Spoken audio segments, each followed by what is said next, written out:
just to make it easier for you, she's Nishita, I am Nikita, and I hope, because we are dressed very different, I hope you will be able to differentiate between us throughout we speak. And thank you so much for a very wonderful introduction for us. It was very sweet the way you highlighted everything we've done.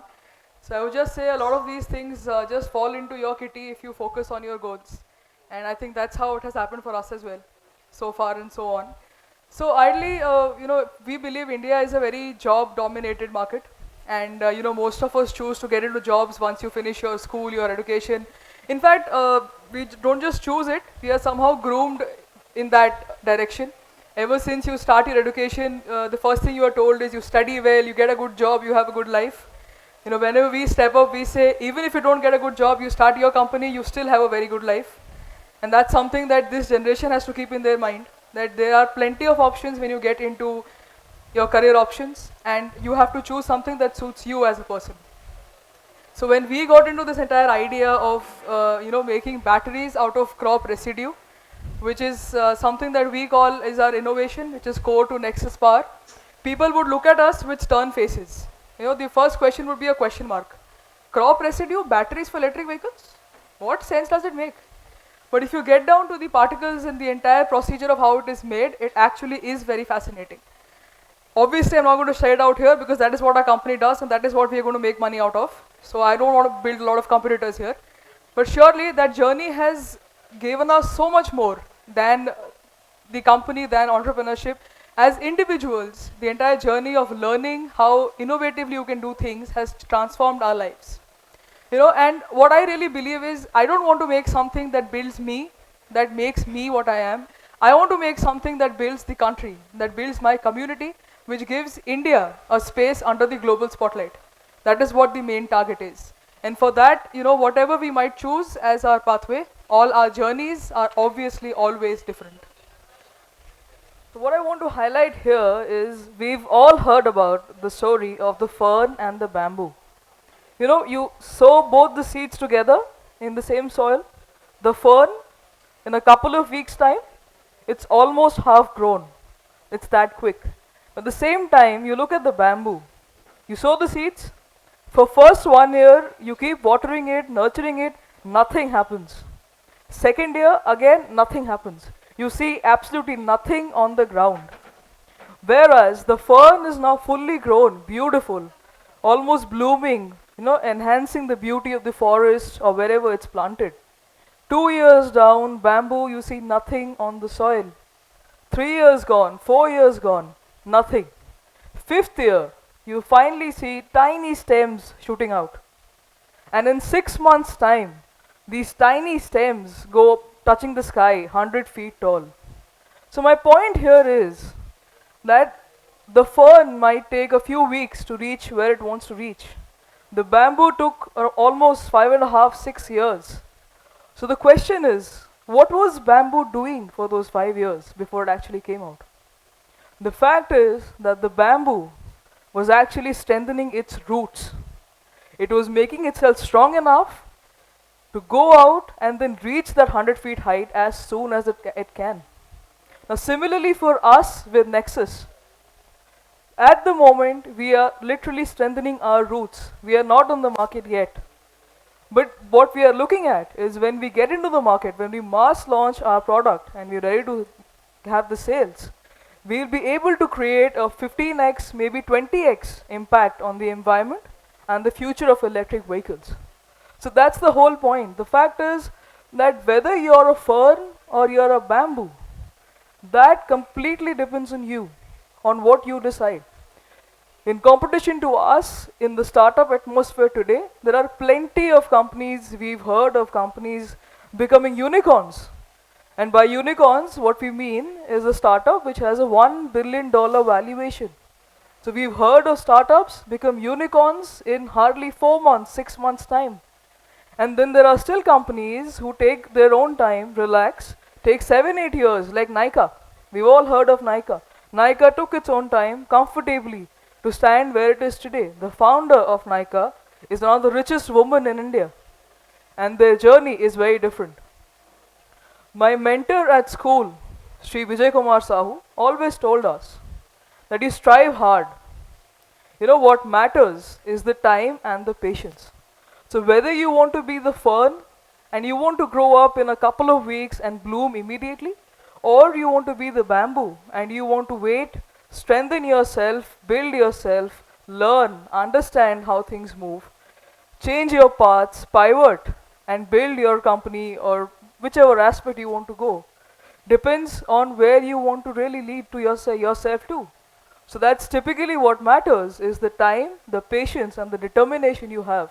Now imagine if you're sowing the bamboo, watering it for 1 year, seeing nothing happen, keeping the patience to water for another year, but still see nothing happen, and then you leave your determination to do it. What do you think the bamboo would happen after that? The bamboo would never really shoot out. So it is typically a space where you are beginning your journey but somehow leaving it midway because you lack the motivation of taking it forward. And the very reason is because you don't see anything happening. But what we don't realize is what's happening below the soil. It's strengthening its roots, it's going deeper and deeper to build itself. Similarly, as a person, you know, when we choose our path, when we look at being, say, an artist, a dancer, maybe a choreographer, or maybe even uh, a mentor, a speaker, or somebody as a scientist, or somebody who's simply doing a job, or an IT professional. The point is that we often hear an artist being told that, oh, you're going to be the next Picasso, or you're going to be the next Einstein. But what we don't hear is, I am going to be the next or the fresh new X, whatever my name is. So if I build myself to be the fresh me, which is being you, like Nikita being Nikita, Nishita being Nishita. So very simply, the identity that you create is very different. So that's the whole idea of being a trailblazer or maybe a path maker and leaving a trail behind you is to choose what you want to do yourself, not by copying what is happening or not by being the next Picasso or the Einstein, but simply being what you are. And that's the whole point of how things move, and that's how the fern and the bamboo, they choose their own paths. Now if I would have asked the fern to be a bamboo and stay below the soil for 5 years, again you would have never seen the fern shoot out, because that's not what it's meant for. The fern comes out, the bamboo comes out. They have their own time and they take their own space to build. What is also important here is how you nurture it. If you overwater your plants, automatically they don't really turn up the way they should. But if everything is in the right matrix, time, patience, hard work, determination, then you are sure to make an impact and build yourself as a path maker who is leaving a trail behind for thousands of people to follow.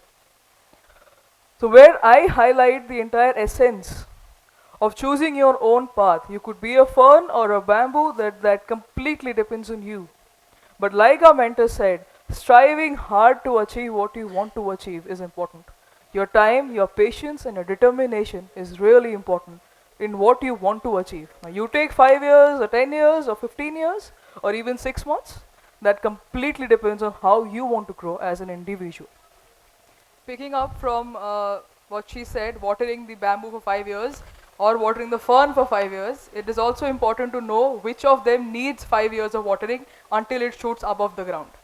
So ideally, when you step into something, specifically when we talk about startups or companies, or if you want to be an entrepreneur, you have to know what takes how much time. It is also important to know when to stop doing something or when is it too long to wait to achieve something. There's a very common saying that we have in the startup ecosystem, which we say, don't be a bonsai for too long. You cannot be a small company all your life. If you are a startup, you have to grow. And someday you have to be termed as a proper limited company. A limited company is the one which has an IPO and is listed on the stock market. So ideally, make sure that you are watering your bamboos, not ferns, for 5 years. Because if your fern is not growing in 1 year's time, you have to stop that and look for another seed. Because it's not going to give you any fruits. That's important. Talking about that as well, there are a few things that I believe worked for us, hopefully will work for you guys as well. When we talk about being a trailblazer or carving footsteps on the road which is not taken, we have put in a few things from our end, which is creativity, curiosity, courage, and confidence. You have to be very confident on what you want to do, and you have to be sure what you want to do is going to be right for you. Having said that, courage is probably one of the most important factors that works towards taking your own path.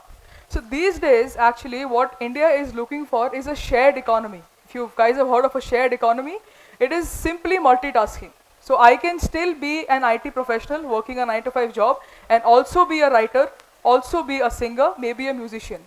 So what I'm doing is I am contributing towards the growth of all these industries by being just one individual. So that saying of be a master of one is actually a yesteryear thought. You have to now stand up and try and master a lot of more domains than just one. Before we actually conclude and before we end our entire discussion today, I'd like to leave you with 4 learnings that we have had in our journey as entrepreneurs so far. And I'm sure they're going to help you guys as well in whatever you might do in life. The first is, do not celebrate too early. Everything takes its own time. Wait for the end result to reach you. And I have a very simple example here. One of my friends who's also into a startup, they were looking for funding, investments for their company. And they were almost closing their deals. And one night before they had signed all the papers, he called up everybody and he was very excited. He said, I'm getting funded, I'm getting money for my company, and I'm getting investments from Shilpa Shetty and Raj Kundra's firm. And we were all excited. We are partying around. You've got funded and that's amazing.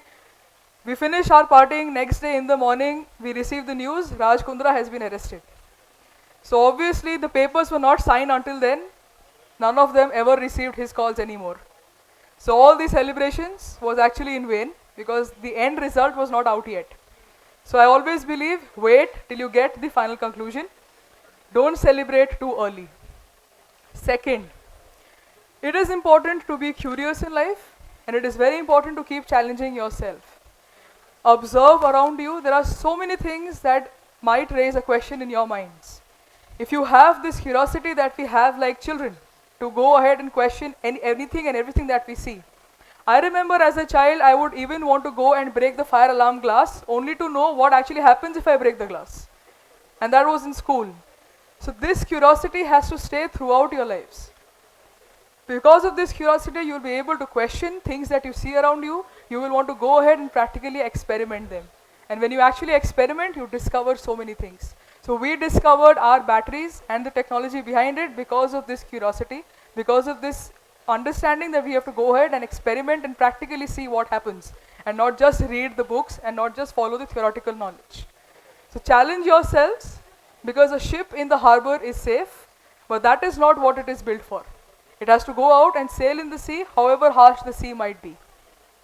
Third, entrepreneurship, for the matter of fact, and very specifically, is not just about having the right team or having enough money to start your venture or having a very innovative kick-ass idea.